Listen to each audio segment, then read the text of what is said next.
Pilot ने air traffic controller को सूचना दी।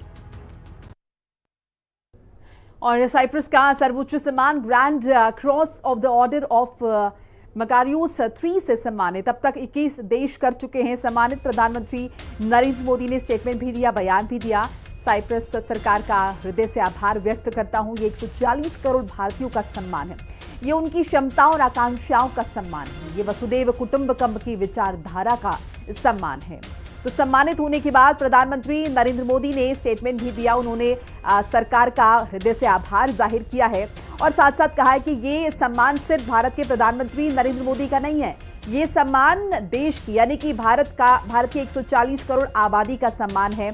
साथ साथ ये हमारी विचारधारा का सम्मान है। वसुदेव कुटुंबकम की विचारधारा जिसके लिए हम जाने जाते हैं, उसी का ये सम्मान है।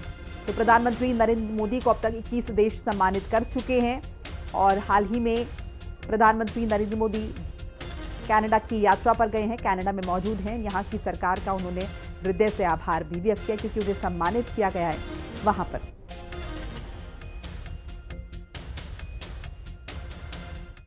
हम अपने संबंधों को बहुत महत्व देते हैं।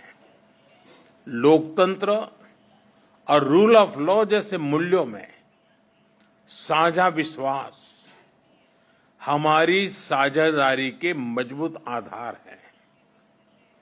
भारत और साइप्रस की मित्रता न परिस्थितियों से बनी है और न ही सीमाओं से बंधी है।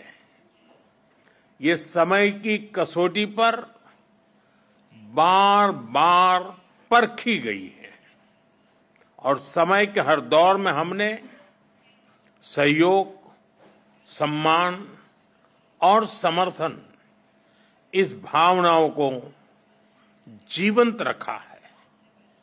हम एक दूसरे की संप्रभुता और क्षेत्रीय अखंडता का सम्मान करते हैं। फ्रेंड्स, 2 दशक से भी लंबे अंतराल के बाद किसी भारतीय प्रधानमंत्री की साइप्रस यात्रा हो रही है और ये आपसी संबंधों में एक नया अध्याय लिखने का एक स्वर्णिम अवसर है। आज राष्ट्रपति जी और मैंने द्विपक्षीय संबंधों के सभी पहलुओं पर व्यापक चर्चा की। साइप्रस के विजन 2035 और विकसित भारत 2047 के विजन के कई पहलुओं में समानता है।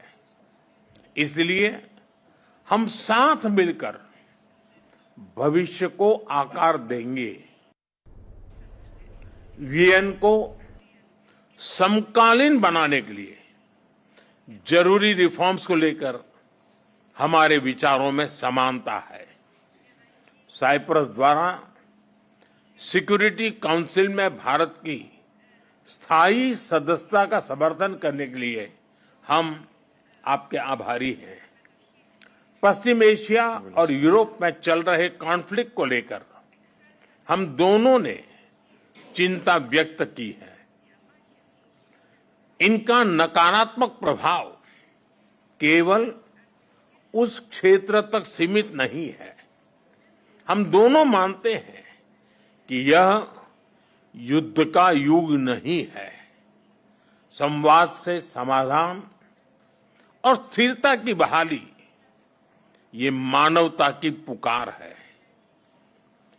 मेडिटरेनियन क्षेत्र के साथ कनेक्टिविटी बढ़ाने पर भी हमने बात की। हम सहमत है कि India middle east Europe economic corridor से क्षेत्र में शांति